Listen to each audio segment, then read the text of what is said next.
trang chuyên viên tư vấn của Sora thì hôm nay em sẽ trực tiếp kiểm tra da và tư vấn cho mình liệu trình. Thì trước hết chị vui lòng cho xin tên của mình đúng không ạ? Em là Quỳnh. Chị Quỳnh ạ. Chị Quỳnh vui lòng cho biết là không biết là mình biết đến Sora một chút bên em là qua phương tiện nào chị nhỉ? Dạ, em nhìn thấy page của mình ấy ở trên Facebook ạ, nên là em mình nhắn tin. Dạ vâng. Thì hiện tại là không biết là chị Quỳnh đang gặp vấn đề gì về da chị nhỉ? Là da em thì nó khá là sần sùi ạ. Vâng. Có mụn ẩn với cả mụn thâm nhiều. Em cũng đi nhiều spa rồi nhưng mà nó cũng không có tác dụng gì mấy ạ. Em dùng khá là nhiều sản phẩm của Hàn và của Đức nhưng mà nó cũng không cải thiện nhiều.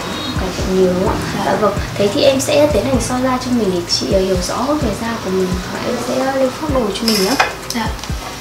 Em sẽ tiến hành soi da cho mình nhé. Chị có thể nhìn màn hình một chút là da của mình đang hơi khô và có một số vùng da trượt đầu ở đây, ví dụ như đây là cái thâm mụn của da này, da đang hơi khô một chút. Và sâu vùng chữ T thì chị để thấy những cái đốm dầu này rõ hơn này. Vùng chữ T là có hiện tượng đổ dầu, những cái đốm trắng hay những cái đốm bít tắc. Những cái này là yêu cầu mình phải làm sạch, nó không dễ để làm ẩm.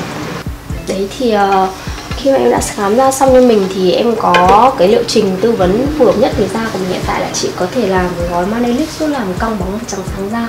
Nó sẽ làm sạch cái bề mặt da của mình trước, khiến da của mình căng bóng, và sau đó kết hợp cùng điện di tinh chất. Thì với cái mùa này khi mà mình điện di thì sẽ giúp da của mình cấp ẩm rất là tốt. Thì hai cái liệu trình đấy nó rất phù hợp với da của mình, để giúp da của mình sáng hơn. Nhất là cái liệu trình Manelix vừa giúp trắng sáng, mờ những cái vết thâm của mình, mà giúp da căng bóng trong cái thời tiết này.